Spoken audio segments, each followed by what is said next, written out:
What has this journey been like for you? It's been a really rich experience, allowing me to explore myself as a practitioner, as a director, and marry together all the different things that all the different areas that I'm working in or I'm interested in. I just didn't know that there was such opportunity with children's theatre, and it has just been an incredible way to meet other artists who are producing really exciting work and looking at things in a different way. There's been a lot of space, and I've been allowed to create my own development program, really, which was kind of scary to begin with. Like, what do I do when I'm not doing? But also really freeing as well.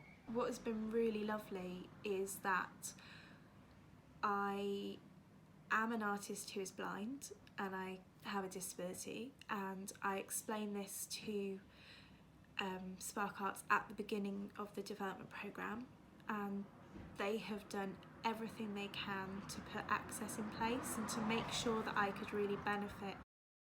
What's been your favourite part of the programme?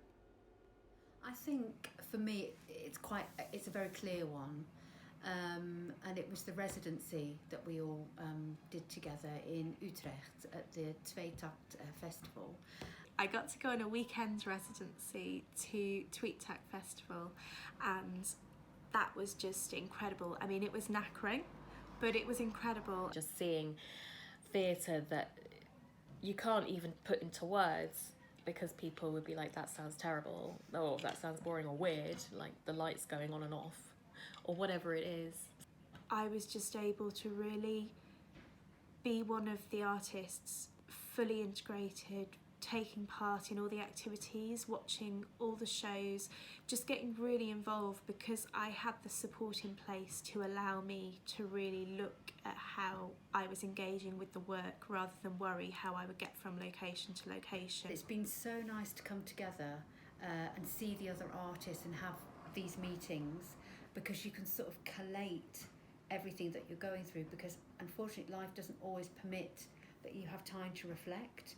So it's been really useful to have this supportive system within it as well. There hasn't really been any way in which I'm not allowed to develop. There's been no kind of, it's been totally kind of allowing, really, you know. What would you say to people thinking of applying? It's good that maybe if have some sort of grounding in your practice already, and you've kind of got an idea of what you do, even if you're happy to shift that or to question that or challenge it somehow. I would say it's so different for each artist, and I can see that within the group of artists that we have now, that everybody's on a really different path. I was applying for Spark Arts to really get a feeling for children's theatre and to find out how I could produce work for children.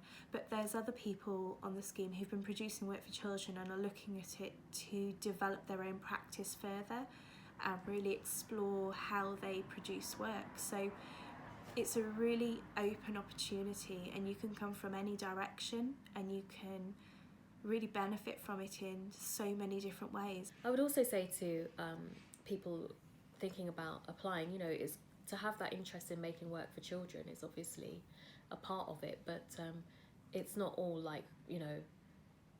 it's about me as a holistic artist, because I make work for all ages as well. So it's been like that all the way through, that it's about art and the practice of art and my art and who I am.